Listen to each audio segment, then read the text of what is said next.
Hi, Rachel. Hi. So, I always want to say, hi, Rachel Barri, but that's not really who you are.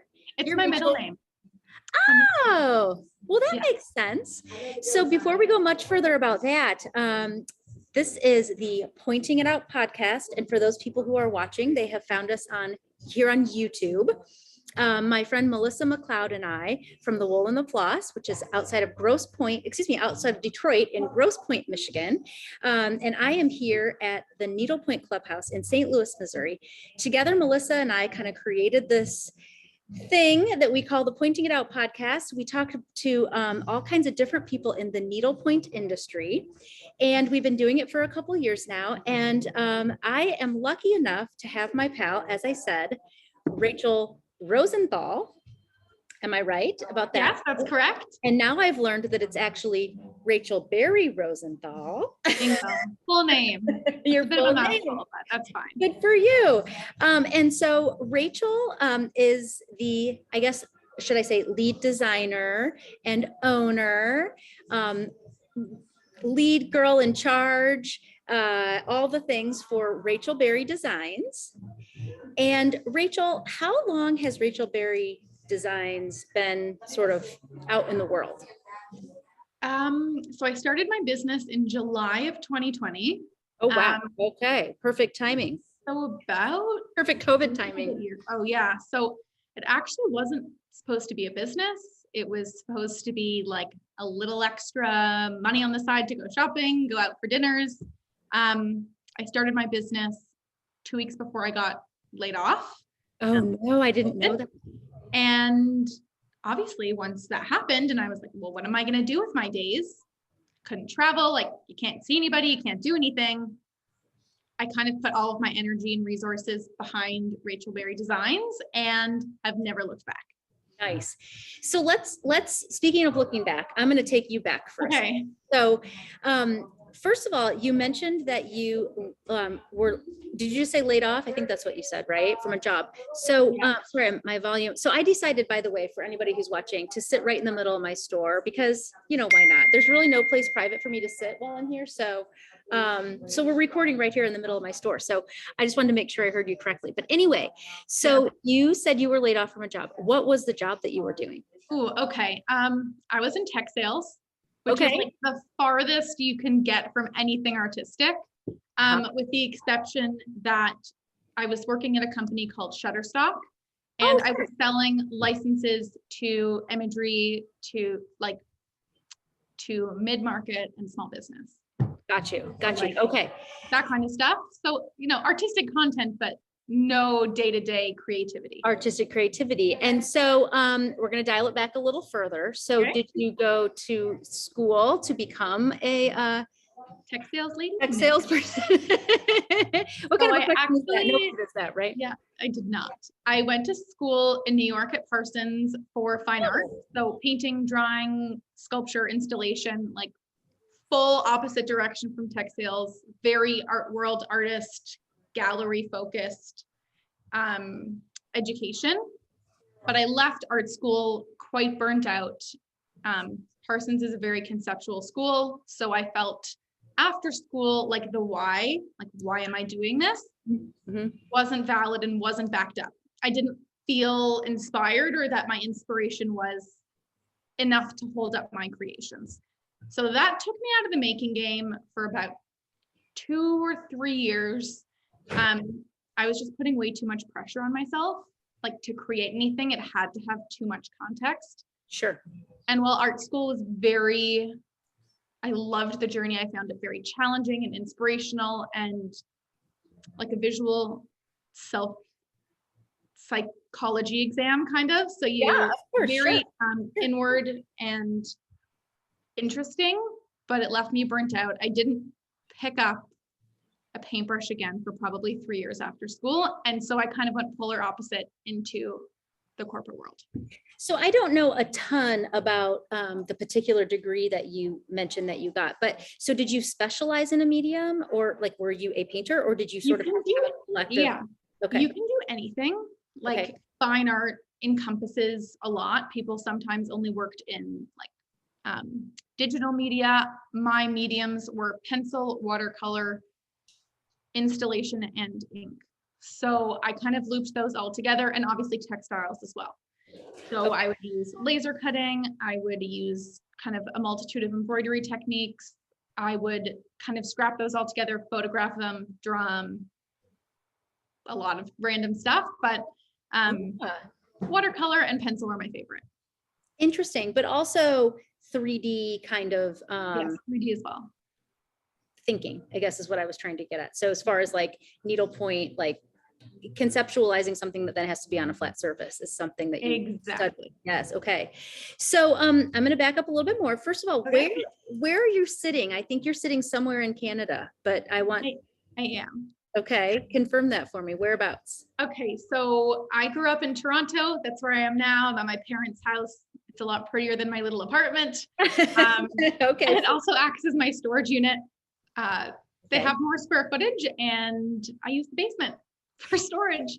So you grew up in Toronto, that's where you currently are, and then your apartment is nearby somewhere. Yes, it's nearby. And then I lived in Montreal for 2 years, New York for 4, and then I moved back to Toronto. The visa process can be challenging, and I just decided that, you know, it's nice to kind of be home. So I came home in 2018. Got you. And so, so I think I know the answer to this, and I'm going to try to bring it all back around to where we were at the beginning, which was Rachel Barri Designs. But so you're at your parents' house. I know that your mother does some stitching for you, some of your samples, and I hope I'm not like outing you or her. No, but you know what? We all know that it takes a village, particularly in such a craft that is, you know, not sprint crafting. And so I know your mom has helped you. So did your mom teach you to stitch? The opposite. I taught her in December. So she only learned to stitch. What month is it? October? Less than a year ago. She's been stitching for like 10 months. And she's eating, and she's, hold on, I have one of the canvases. This was like her 3rd canvas. Like crisscross Hungarian with beads. This woman is, I mean, it's a beautiful canvas, but like, she picked it up fast. That's a lot of thinking. Yeah, that's some brain work there. So, well then, so that begs the question, how did you get into needlepoint and who taught you? My grandmother taught me right before I moved to New York. She took me to Cindy's Needle Art in Richmond Hill, which is kind of outside of Toronto, a little bit north, and bought me my first canvas. It took me, I think, 3 years to finish. I just picked it up and put it down. Like living in New York, there wasn't a lot of time. Or just like, it wasn't really on my radar so much. Yep. And then the last year in New York, I kind of got back into it. I was needlepointing for school, like household objects and just on textiles, so more cross stitch. And I went to Rita's and I bought a piece of blank canvas, and I never did anything with it until fast forward July 2020, when I couldn't go to my needlepoint shop. It was closed. And I was like, well, I have this. I should probably paint something on it, like I'm stitching through my projects on conference calls. And that's where it began. So did you know enough to know, I guess, and I'm not, you know, did you know that it was acrylic paint that had been applied to the canvas? Or did you just think, I'm going to put some markings on this canvas and do my own thing? Or like, how much did you know about it then? I didn't know anything about it. Okay. I obviously from art school had foundational understanding of different mediums and how they're applied and what you can and can't do. So obviously oil paint was out of the question. Watercolor requires too much control and would water down the canvas. So it was kind of obviously acrylic, although I am going to try my hand at gouache on the canvas. Say it again, wash? Gouache, Gouache. It is kind of a hybrid between watercolor paint and acrylic paint. Interesting. It's like an illustrator's medium. So you use it, it's opaque. So whereas watercolor, when you water it down, it gets transparent. This stays opaque. It's very pigmented. I don't know. I just think it'd be cool to try something different on canvas. Sure, of course, of course. So you had this piece of canvas and you were bored and you had nothing to do. And so you said, I'm going to put something on this canvas. Yeah. Was it something you just did for yourself, or was it one of your original designs? It was actually a canvas I did for my boyfriend. I painted him a Cornell hockey jersey with his number on it because he was there and played there. So I was like, oh, I'll just make him an ornament. Yeah. Still haven't finished stitching it. That's all right. It's in the pile. But that was the first canvas I painted. I think I painted an Adirondack chair first, but it did not turn out very well. So I took that learning curve and applied it to the second canvas. So those are the first 2 canvases that I painted. And I posted them on my Instagram, like my personal Instagram, and I had like 4 or 5 messages from people being like, my mom needlepoints, my grandma needlepoints. I want to get into it. You should sell these. And I'm thinking like, what? Why would I do that? This is for fun. I have a full-time job. I'm making money. I can pay the bills, all those things. Correct. Right? And I was living at home too at that time. Like I had small bills. There was no rent. So right. Moved out shortly after, and then there was rent. Now there is, but I kind of decided like a few weeks after that I was going to start an Etsy. Okay. And see where it took me. So then you obviously had to figure out a way to get canvas, and you did. And then you had to figure out a way to like have more than just your 2 designs. And so talk me through that process. Like, are you an illustrator? Do you have a binder where you take notes? Like what's your creative process? How is that organized? So it's kind of interesting. I did a little bit of research. Like once I decided that I was going to kind of dip my toes into the needlepoint designing world. Yep. I did a lot of research. I reached out to a few designers who were very kind and helpful with resources. The challenge was some of those resources weren't Canada friendly. So for example, buying wholesale canvas, like I'm not shipping 40 pounds of canvas over the border. So I had to find Canadian distributors, which was actually kind of funny because I had to call Zweigart in Germany and say, who wholesales for you in Canada? So I had my friend who's from Berlin call and speak with them in German over the phone to help me find a distributor in Canada where I could get canvas. Interesting. Oh my gosh. It was a little bit of a journey. So I hadn't thought about that, like as far as like who can ship where and the you just said it, I think, like the taxes or I can't think of the word I'm looking for. Taxes and duties. There's duties. That's the word I was looking for. So, okay. So you have now established sort of your business in Canada. And are there any, so I think the artist from Pippin is from Canada. Is Canadian, I should say. I can't think of her name, but I don't know if there are any other designers in Canada. I mean, Melissa actually would probably know because she lives close. Melissa would know. So Randy. It's so much fun. It's so much fun. They're the cutest canvases. I'm just like, I want them all. Yes. And so I decided like the second that there's a baby on the horizon, which won't be for a while. First canvas I'm buying is one of those cute little stuffies. Yep.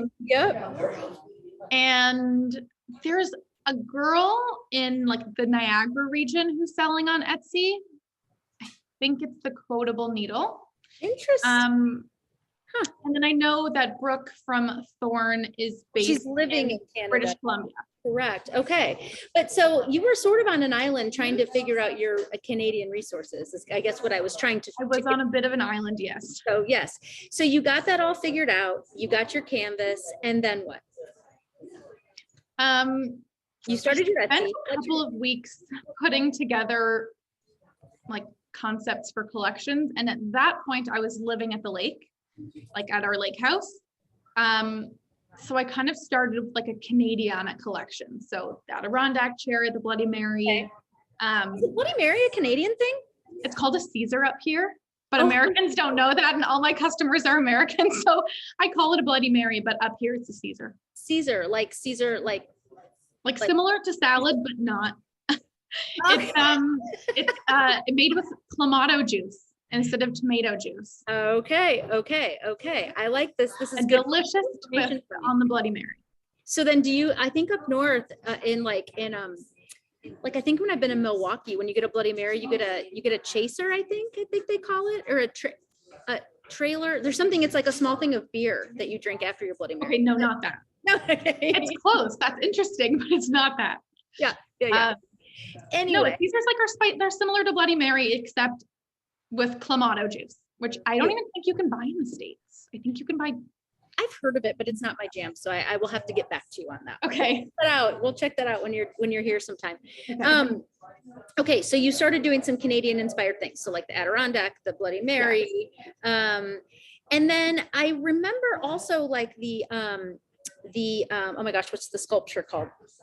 The Colossal Head of a Youth sculpture. Yes. Is that what you're thinking of? Yes, I am, and that's one of your designs. Am I right? One of my designs. That obviously came from your education in art history, etc. Yes. But what are some of those other early designs that, and was there one that kind of just like took off? Yes. Okay. So I generally pull my inspiration from the world of art, fashion, and interiors, because like as a stitcher myself, I love so many people's canvases, but I keep my stash relatively small because I don't buy anything or make anything that I would immediately be like, oh my God, I need that. Okay.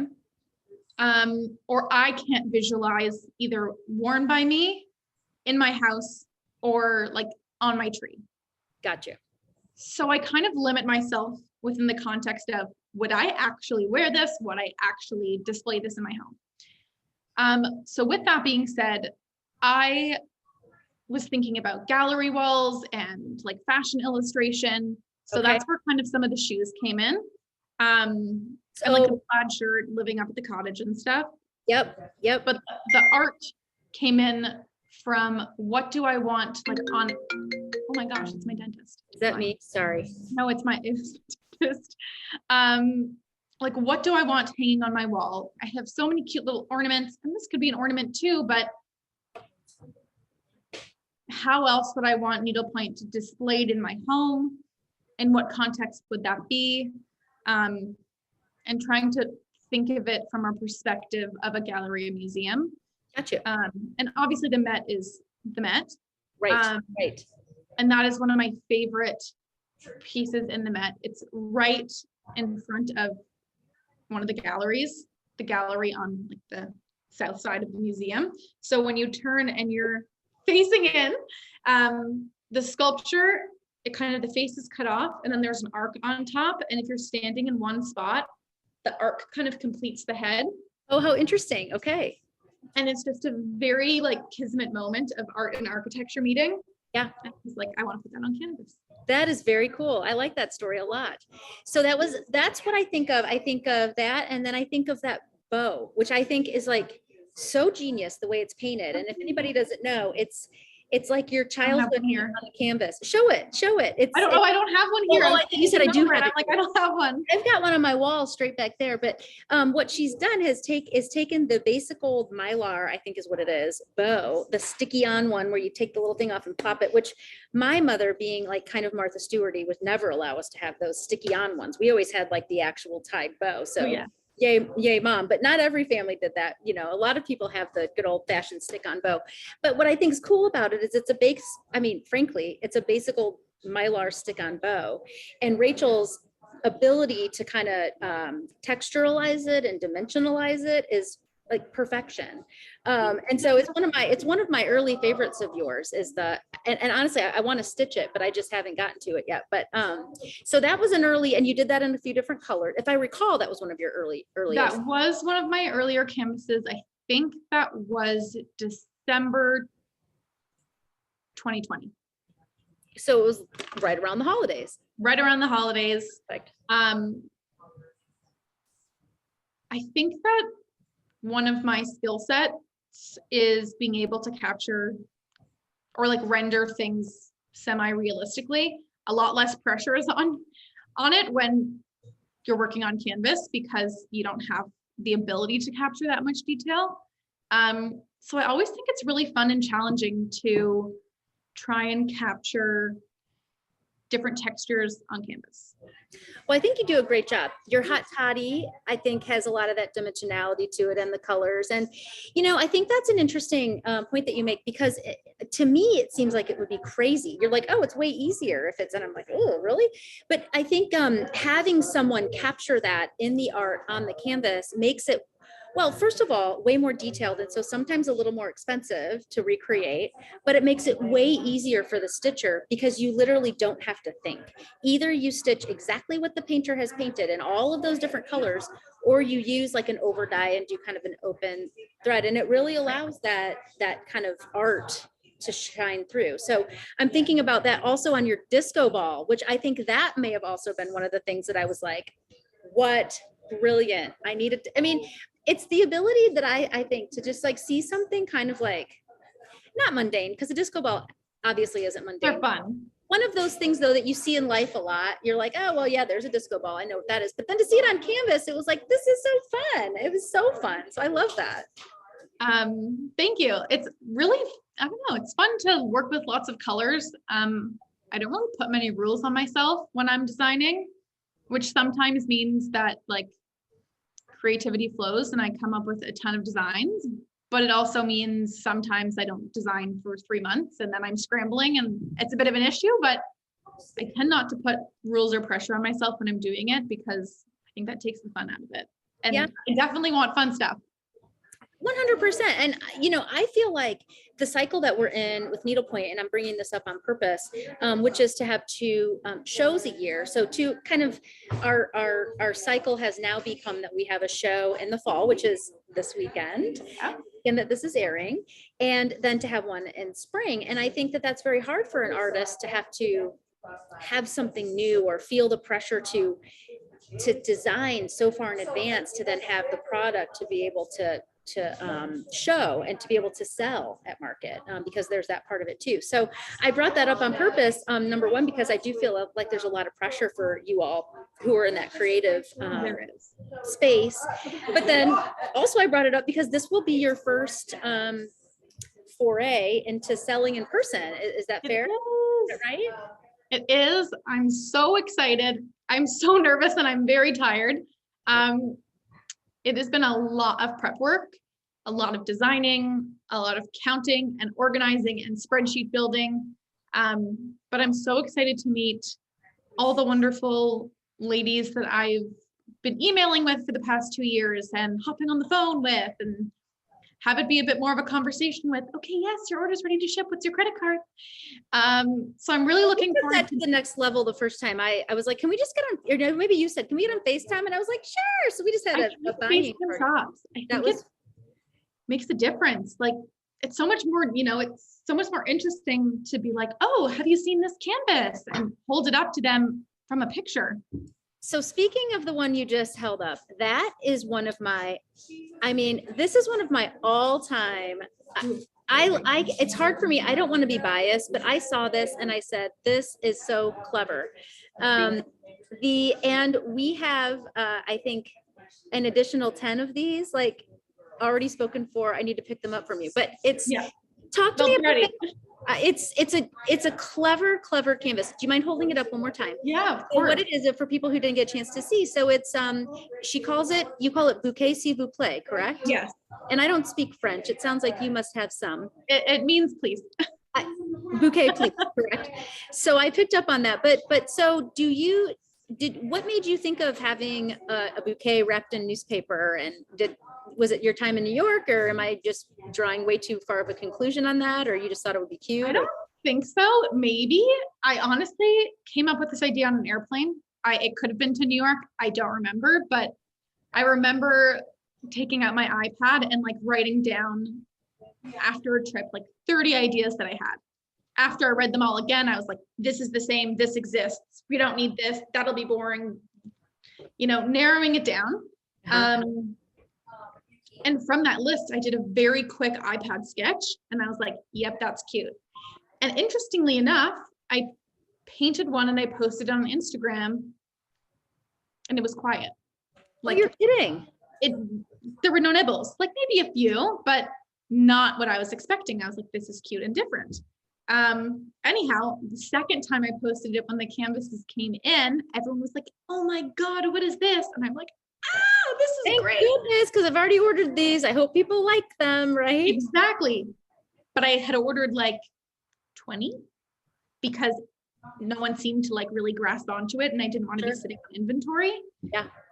And so I had to very quickly message the painting service and be like, can I have 30 of these stat?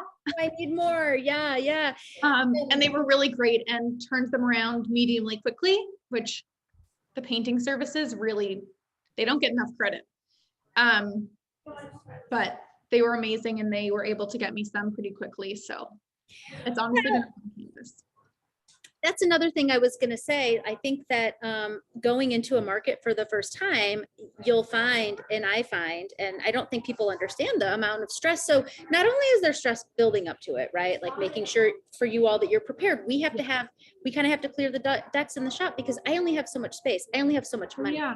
And like building budgets but then you go to market, and I'm sure you do too. And I don't know whether you have a lot of new things to show or not, but you go good. So you get there and you're like, I'm ready to show this, and this is my art. And you are like putting it out there on, like, hope you like these babies that I've just spent all my time and effort and money on, and then I have to say, oh gosh, should I buy these babies? Because I like these people, but do I think it's going to sell? And how many do I think it'll sell? And are people going to like it? And it's you never know. It's no different from any other industry, really. It really isn't.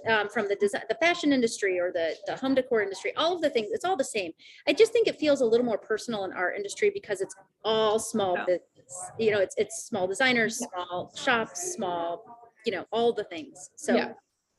I also think that because these are little treasures, they take hours and hours of time. People have to be very invested in something to stitch it. Yes. I think that puts a little bit more pressure on because you don't want to buy something that someone's going to be like, that's not worth my time. That's not worth 10, 20, 30, 100 hours. Right. So it's hard, but also at the same time, like, that's why ideas get scrapped. That's why it takes a lot longer to design, because out of maybe 10 designs, only one is really good enough to go to the painters. You also mentioned something, I'm sorry, go ahead. I didn't mean to interrupt you. No. All good, go ahead. Thing that I thought was interesting and introspective and kind of smart, honestly, for someone who has joined the industry rather recently, I would say. Yeah. Yeah, you said you scratched something off your list because it already existed. I think that there's, I think it's important for young, and I hope I'm not being insulting because you are a very smart woman, but you are, I will say, young in the industry. There are people like, the Gene Smiths and the Melissa Shirleys of the world who have been in this industry for 40 years. And so I think it's important for you to think about, and for everybody to think about, and I'm not trying to get on a pedestal at all, but I just wanted to compliment you for your grace, because I think it's important to say to yourself, I've seen that, or do your homework and say, I wonder if that is out there, and I think, I also do think that it's hard for young-ish designers to come out and have new, fresh, or refreshed ideas without stepping on anyone's toes, because it's all people's artwork out there. It is. So I have a rule with myself and my opinion on other like canvases as well, and that is, if someone would stitch both of these and they would buy both at the same time, you're good. Like, would they don't have to worry about stepping on toes? If one's an ornament and one's a pillow, and maybe they're a little bit similar but different purpose, and someone would buy both, you're fine. I think that's if someone would pick between the two, then I think it's off limits. Not okay. That's a really, I like that point a lot. So for you being a new-ish stitcher, I mean, and so am I, frankly. I only started stitching about 9-10 years ago. So compared to a lot of people in the world, I'm a very new stitcher. But what designs inspire you? Who else are you, do you want to say, like, who else? Yeah. Who you're inspired by? I've made a lot of really wonderful friends in the industry. Which has been like a really wonderful kind of aspect to the job, because it's quite a solitary business, right? Like, unless you engage in the community as a designer, as a shop owner, I mean, obviously it's a little bit different, but it can be solitary, and I'm an extrovert, and it doesn't work. So I've made a lot of friends in the industry, and honestly, I'm inspired by all of them for a lot of different reasons. Cindy at my shop, Cindy and Randy, who run and design so much fun. Her canvases are beautiful and creative and interesting, and they've provided a lot of wisdom and advice and been supportive from the beginning. So I appreciate them so much. Newer friends in the industry like Ziggy Stitches, who I know is a St. Louis gal. She is hometowner. Her canvases are tons of fun, and I think that they're edgy and clever. Lucy from Mopsy is a really close friend of mine, and I love her use of color. Thorn and Sarah Truxas of SCT have really fun and inspired designs that are just like, ooh, I want that. Like every single time something comes up on my page, I'm like, ooh, I want that. Yeah. Oh my God, everybody, like there's something I would want or would buy if the hours permitted from everybody's line. Like, I think that there's treasures everywhere. That's like the beauty of Needlepoint, is that you can always find something. You can always walk into a store and rarely do you leave empty-handed. Which might lead you to understand why it's so hard for those of us who are buyers of these shops to go to market and be like, oh, how do I choose? And how, it's not easy. But so your line now is made up of, do you know how many designs you have now? Is it? My guess is around, because I have SKUs that are kind of empty now, but my guess is around 140 SKUs, not including balloon letters. Oh, right. The balloon letters are so cute. And that's another piece I didn't mention, is very dimensional. You've done a nice job with painting those. I forgot about those. We have a cute sample of that I should post. It's really, is that the one with the little thread that I saw on wires? Yes. But so I'm sorry. So I digress because I'm really good at that. So about 100 with the exception of the entire alphabet. So that being one. So very cool. And so do you have, would you call a favorite? I have favorites. Okay. I have things that I've stitched that I kind of drop everything and I'm like, I need to stitch this right away. And so for me recently, that has been the Nutcrackers. I just got this pillow back from the finisher, and this was really fun to stitch. I want to do the matching one. It's the canvas, and then this is the back. Ooh, look at that. Really like a fun metallic.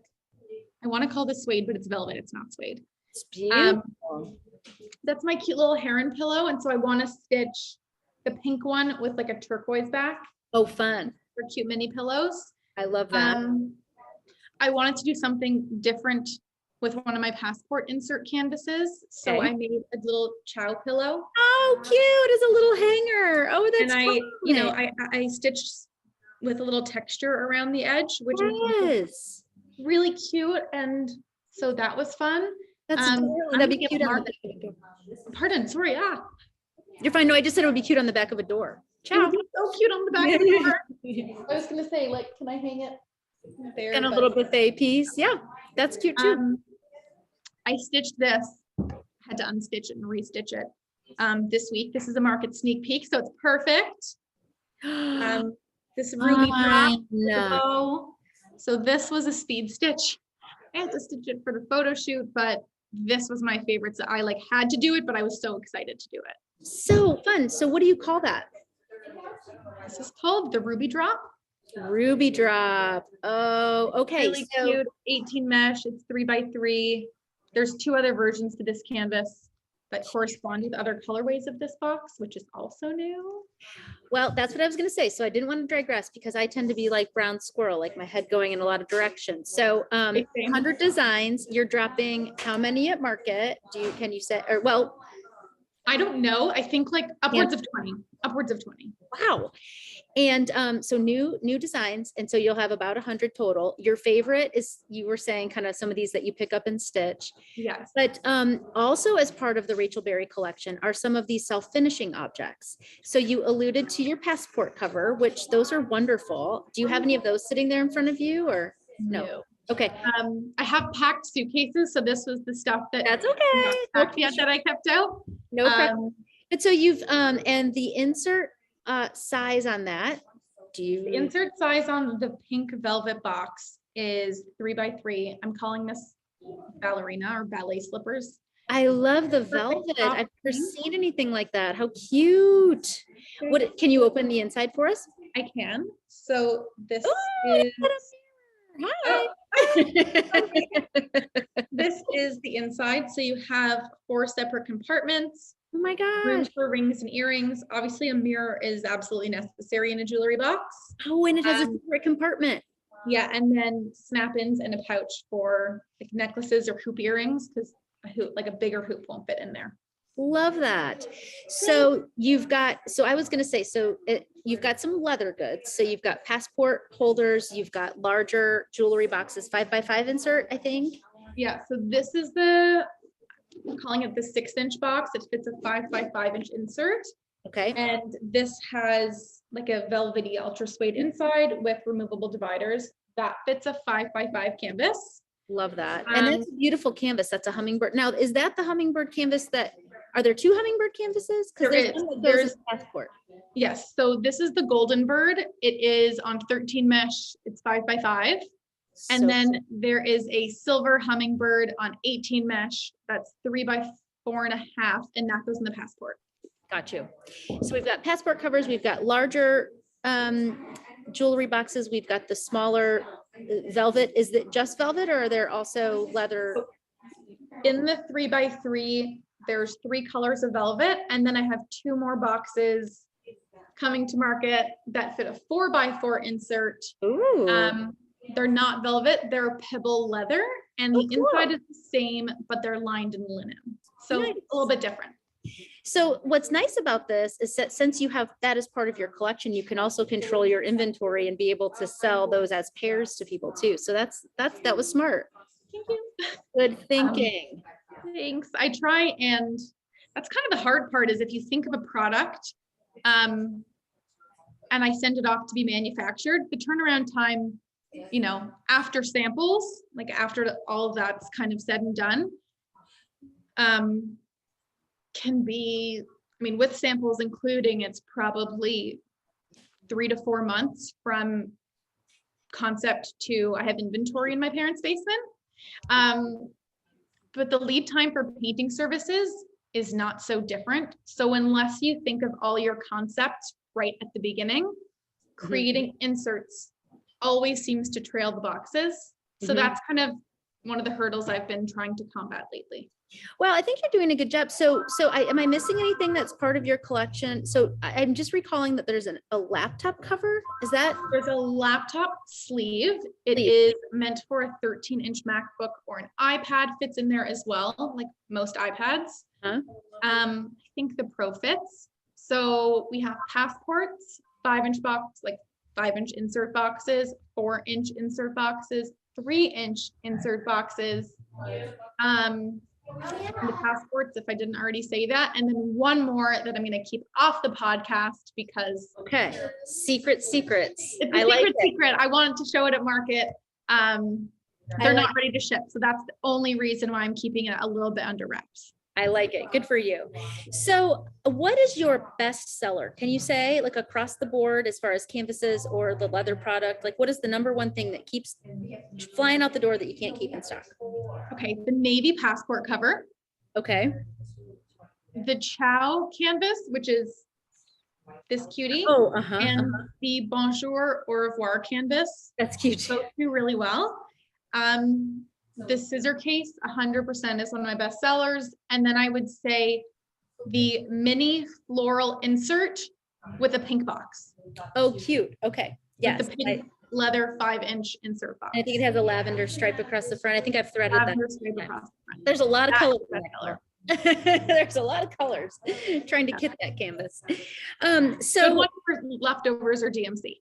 Yes, you're exactly right about that. So another question I always like to ask, and I don't think I gave you a heads up on this one. So if you don't have an answer, that's okay. But so what is like the worst seller? Like, you're like, wait a second, this is a fab canvas that I created and it doesn't sell the best.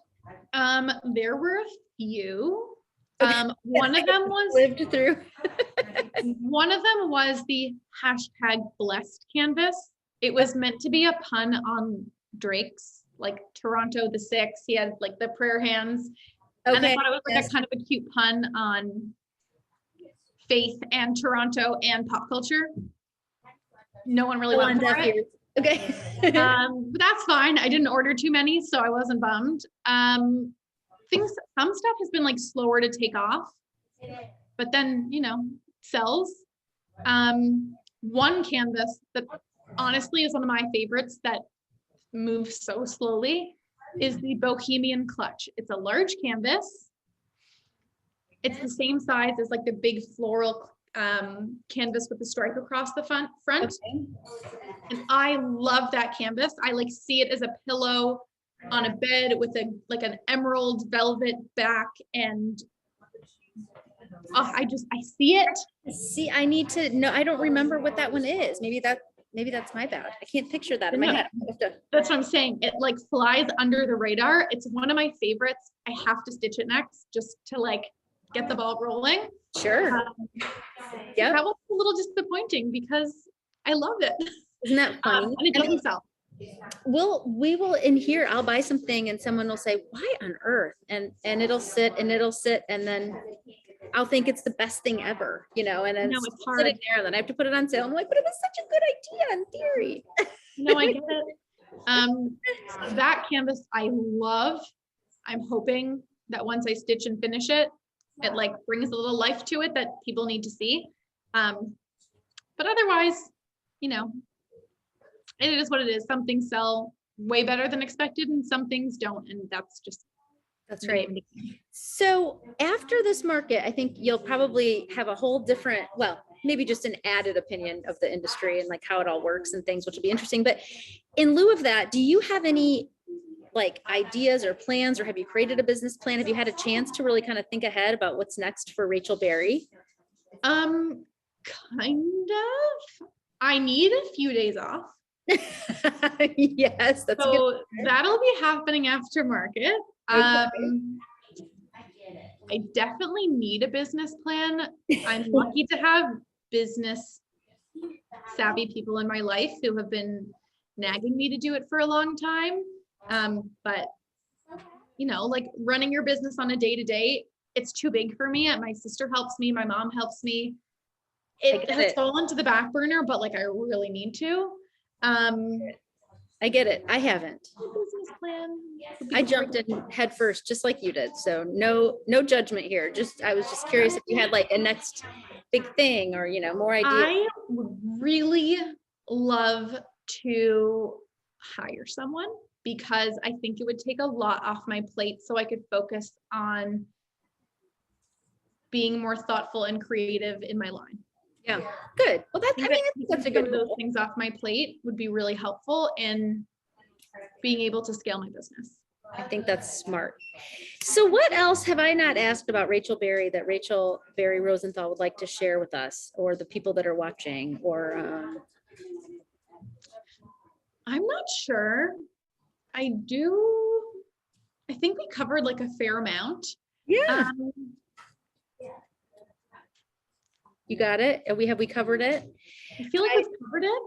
I really hope to visit the shop one day and like hang out with you guys over there. I mean, we would love it. We would absolutely love it. We will see you for sure. Hopefully at market. I mean, I'm sure we'll run into one another, but I think that it's going to be fun for you to meet some people. Is there anybody that you're kind of hoping to run into at market? All my friends, all my internet friends, all the wonderful shops that I've been working with. Everybody come by my room. I'm in room 203. Yeah. I would love to meet you. I'm hoping to have cookies if I make it to Target. So hopefully at this point on Saturday night, I've gone through some of said cookies. But come to my room. I have snacks and cute canvases. Nice. I love that. So what does it look like for you to get to Dallas? Does it look like a couple flights? Have you already shipped things? I shipped stuff early last week. Didn't want to take any chances. International shipping is not your friend, generally speaking. Mm-hmm. One flight, Toronto directly to Dallas, is about 3 hours, so it's really not bad. Checking a couple hundred suitcases as well. Same. Gotta get it all down there. All my samples, I'm like, I'm not putting these in US or UPS's hands. So have a suitcase of samples, a suitcase. I understand. Of clothes. I think you told me you had a couple samples. Show us your favorite one that's sitting in front of you. Besides, you did show me your mother's beautiful. Did I show the nutcrackers? You did not. Let's see the nutcrackers. And these have stitch guides, I think, correct? Yes, there are stitch guides available with each of these that I'm going to show. They're pretty comprehensive, but and you're selling them wholesale? I'm selling the stitch guides wholesale and the canvases obviously wholesale as well. Great. Got it. Let's see. So who's this guy? So this is Christian D. Cracker. Okay, so I have to ask you a quick question. Yeah. This is a tiny bit personal. I didn't, but I believe that you have. Are you is your family not Jewish? Is what I'm trying to. We are. You celebrate Hanukkah, but you have nutcrackers. Yes. Okay.